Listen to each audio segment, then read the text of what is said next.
Hello दोस्तों, सभी प्रतियोगी छात्रों का सक्सेस यात्रा एकेडमी में बहुत बहुत स्वागत है। आपको पता ही है कि हम यूपीएसआई के जीएस के पिछले ईयर के जो क्वेश्चन हैं उनको सॉल्व करा रहे हैं। उसी की श्रृंखला में आज का ये क्यू है। आप इसको देखें और हमारे चैनल को सब्सक्राइब भी करें, जुड़ें, कमेंट भी करें। देखें, संयुक्त राष्ट्र के संधारणीय लक्ष्य क्या हो? देखें, संयुक्त राष्ट्र के संधारणीय लक्ष्य ने किस वर्ष तक सभी प्रकार की गरीबी को समाप्त करने, ठीक है, संयुक्त राष्ट्र के संधारणीय विकास लक्ष्य ने किस वर्ष तक सभी प्रकार की गरीबी को समाप्त करने का प्रस्ताव दिया था? तो हम आपको बता दें कि जो है संयुक्त राष्ट्र यानी यूएन ने 2015 में 17 लक्ष्यों को निर्धारित किया था, जिसे एसडीजी लक्ष्य कहा गया, सस्टेनेबल डेवलपमेंट गोल्स, यानी 17 लक्ष्यों को निर्धारित किया था तथा इसी के अंतर्गत 169 उप लक्ष्य भी निर्धारित किए गए थे। लेकिन मूल जो लक्ष्य थे ये 17 लक्ष्य थे और इसी के अंदर उप लक्ष्य भी थे। तो एसडीजी 17 थे, तो इनको 2030 तक प्राप्त करना है। संयुक्त राष्ट्र ने ये लक्ष्य निर्धारित किया है कि इन लक्ष्यों को, जो 17 लक्ष्य हैं, वो 2030 तक प्राप्त किए जाने हैं। उसी में प्रथम लक्ष्य था कि गरीबी को समाप्त करना, 2030 तक गरीबी को समाप्त करना, ये प्रथम लक्ष्य था। तो आप ये देखें, आपका आंसर हो जाएगा 2030 ए। भारतीय संविधान का कौन सा अनुच्छेद दोहरे परिसंकट के विरुद्ध सुरक्षा प्रदान करता है? भारतीय संविधान का कौन सा अनुच्छेद दोहरे परिसंकट के विरुद्ध सुरक्षा प्रदान करता है? दोहरे परिसंकट के विरुद्ध सुरक्षा प्रदान करता है, इसका ये तात्पर्य है कि किसी व्यक्ति को 2 बार सजा नहीं दी सकती।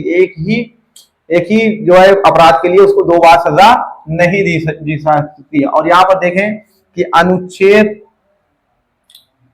14, इसमें समता का अधिकार दिया गया है, समता का अधिकार।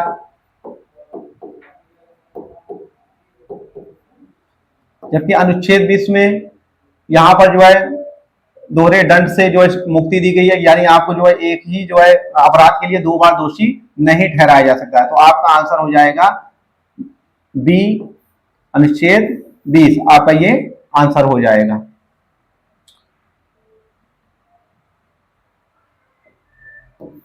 आगे देखें, भारत के मुख्य निर्वाचन आयुक्त की नियुक्ति कौन करता है?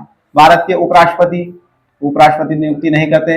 भारत के प्रधानमंत्री, भारत के राष्ट्रपति, भारत के मुख्य न्यायाधीश भी इसकी नियुक्ति नहीं करते हैं, मुख्य निर्वाचन आयुक्त की।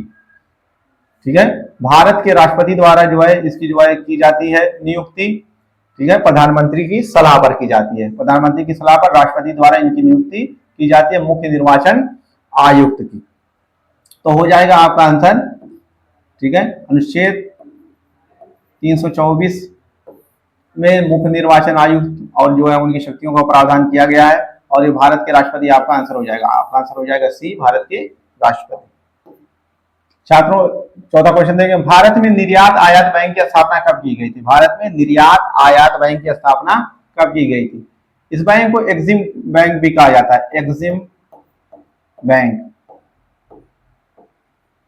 एक्जिम बैंक भी इसको कहा जाता है, ठीक है। और इसकी स्थापना 1982 में की गई थी, इसकी स्थापना 1982 में की गई थी। तो आपका आंसर हो जाएगा बी, 1982।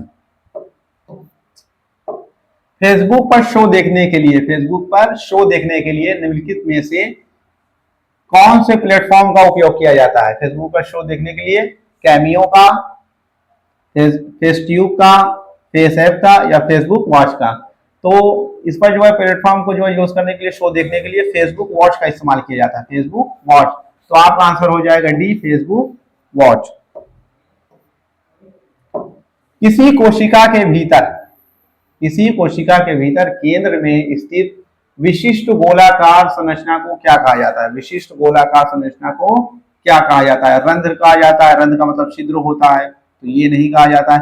कोशिका द्रव्य क्या कहा जाता है? तो ये भी नहीं कहा जाता। कोशिका झिल्ली कहा जाता है, क्योंकि केंद्र की बात की गई है तो कोशिका झिल्ली तो साइड में होती है बिल्कुल, तो ये भी नहीं होगा। तो आपका हो जाएगा नाभिक।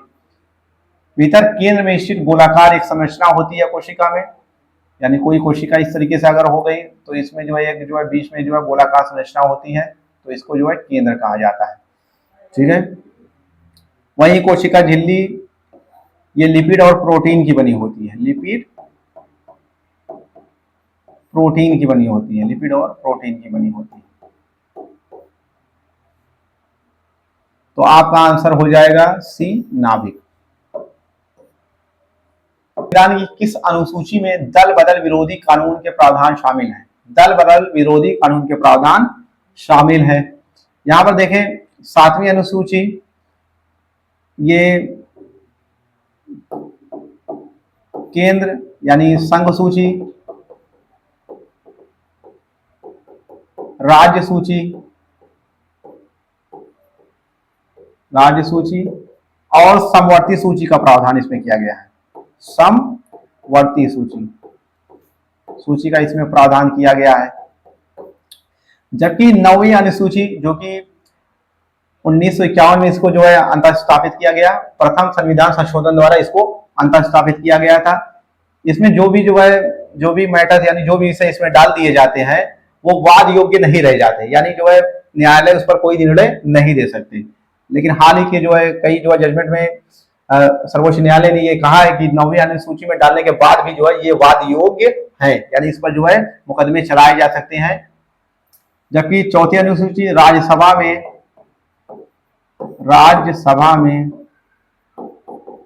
स्थानों के आवंटन से है, राज्यसभा में स्थानों के आवंटन से है।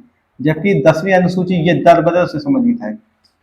दल बदल जो कानून लाया गया ये 52वें संविधान संशोधन द्वारा लाया गया, 52वें संविधान संशोधन द्वारा 1985 द्वारा ये लाया गया। इसके अनुसार जो है कोई भी जो है अगर कुछ जो है सदस्यों को लेकर, सांसदों को लेकर दल परिवर्तन करता है तो उसके लिए इसमें कानून दिया गया है, दल बदल विरोधी कानून। तो आपका आंसर हो जाएगा ए, 10वीं अनुसूची।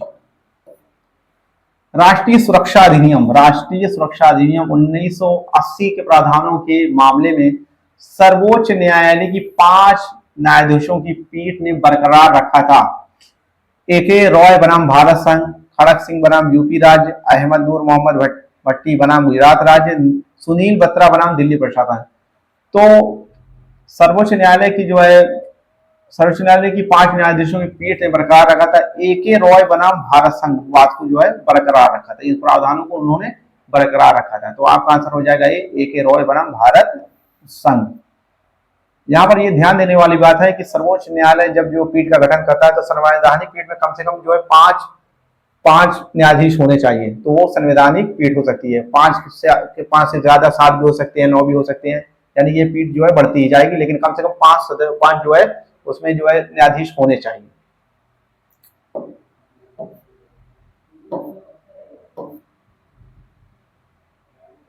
इसमें देखें स्वस्थ लाल रक्त कोशिकाओं के लिए कौन सा खनिज आवश्यक है? कौन सा खनिज आवश्यक है जिसकी कमी से एनीमिया रोग हो जाता है? ठीक है, तो आयरन की कमी से आपका एनीमिया रोग हो जाता है, जिसको कहते हैं विटामिन B12, इसकी कमी से एनीमिया रोग हो जाता है आयरन की कमी से। जबकि आयोडीन की कमी से आपको पता है कि घेंगा रोग हो जाता है, आयोडीन की कमी से घेंगा या गोइटर रोग हो जाता है ये। जबकि क्रोमियम की कमी से ये ब्लड शुगर कम हो जाती है, अनियमितता हो जाती है। जबकि मैग्नीशियम की कमी से यहाँ दिल की बीमारी, थकान और मांसपेशियों में जो है शिथिलता यानी कमी हो जाती है मैग्नीशियम की कमी से। तो आपका आंसर हो जाएगा एनीमिया किससे हो जाता है? आयरन की कमी से, विटामिन B12 की कमी से। ये आपका आंसर हो जाएगा। राष्ट्रीय सुरक्षा अधिनियम यानी NSA के तहत किसी फरार व्यक्ति द्वारा आदेश का पालन न करने पर कारावास की सजा हो सकती है। तो कितने वर्ष की कारावास की सजा हो सकती है? जबकि उसने आदेश का पालन ना किया हो, तो उसको कम से कम जो है 1 वर्ष की सजा हो सकती है, 1 वर्ष की सजा हो सकती है। और उसको डिटेंशन में कम से कम 3 महीने के लिए रखा जा सकता है, बिना किसी जो है बिना किसी अपराध के भी उसको रखा जा सकता है, जबकि वो सिद्ध ना हो जाए। 3 महीने तक प्रिवेंटिव डिटेंशन में उसको रखा जा सकता है। तो इसमें जो है फरार व्यक्ति की बात की गई, आदेश का पालन न करने पर कारावास की सजा हो सकती है, तो 1 वर्ष की सजा उसको हो सकती है। तो आपका आंसर हो जाएगा सी, ए, 1 वर्ष। भारतीय संविधान की किस अनुसूची में केंद्र और राज्यों के बीच विधायी विषयों का त्रिस्तरीय विवरण उल्लिखित है? तीसरी अनुसूची में, या 12वीं अनुसूची में, या 5वीं या 7वीं अनुसूची में? किस अनुसूची में? 5वीं अनुसूची में, ठीक है। इसमें अनुसूचित क्षेत्रों के प्रशासन से संबंधित है, अनुसूचित क्षेत्रों के प्रशासन, क्षेत्रों का प्रशासन से संबंधित है। जबकि 12वीं अनुसूची ये न्यायपालिका, 12वीं अनुसूची ये नगर पालिका से संबंधित है, नगर पालिका शासन यानी स्थानीय शासन से, नगर पालिका यानी स्थानीय स्वशासन से संबंधित है, स्थानीय स्वशासन। जबकि तीसरी सूची में शपथ या प्रतिज्ञान से संबंधित मामले दिए गए हैं, शपथ या प्रतिज्ञान से संबंधित मामले दिए गए हैं। जबकि 7वीं अनुसूची में केंद्र और राज्य के विधायी विषयों का वर्गीकरण किया गया है, जिसमें जो है समवर्ती सूची, राज्य सूची और संघ सूची है, जिसमें विधायी विषयों का त्रिस्तरीय जो है वो अनुच्छेद 245 से 55 के बीच किया गया है, 245 से 55 के बीच। तो आपका आंसर हो जाएगा डी, 7वीं अनुसूची, ये आपका आंसर हो जाएगा। उत्तर प्रदेश मौलिक शिक्षा अधिनियम कब अधिनियमित किया गया है? उत्तर प्रदेश मौलिक शिक्षा अधिनियम कब अधिनियमित किया गया? तो आपका आंसर हो जाएगा 1972। तो 1972 में उत्तर प्रदेश मौलिक शिक्षा अधिनियम को अधिनियमित किया गया था, 1972 में। आंसर आपका हो जाएगा डी। भारत के संविधान का कौन सा अनुच्छेद